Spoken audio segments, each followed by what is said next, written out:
একটি মেয়ে হাতে তুলে নেয় প্লাস্টিকের ফুড র‍্যাপ। তারপর ধীরে ধীরে সেটা নিজের মুখে পেঁচাতে থাকে। ১ স্তর, ২ স্তর, ৩ স্তর ততক্ষণ পর্যন্ত না পুরা মুখটাই ঢেকে যায়।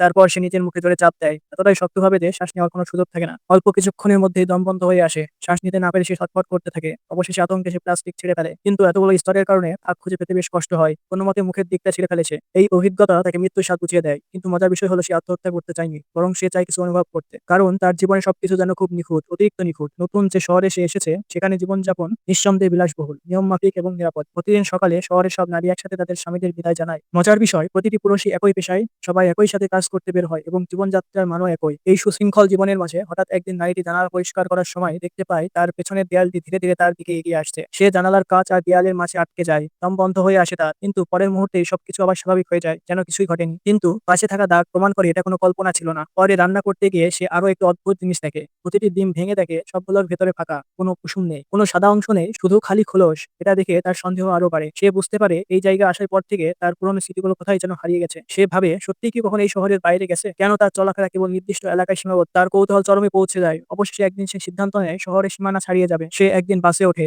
বাস ধীরে ধীরে শহরের একেবারে শেষ প্রান্তে থামে। কিন্তু ড্রাইভার এক চুলো এগোতে রাজি নয়। সে যতই অনুরোধ করুক, ড্রাইভারের এক কথা। ঠিক তখনই নারীটি এমন এক ভয়ঙ্কর দৃশ্য দেখে যা তার বিশ্বাসের ভিত্তিকে কাঁপিয়ে দেয়।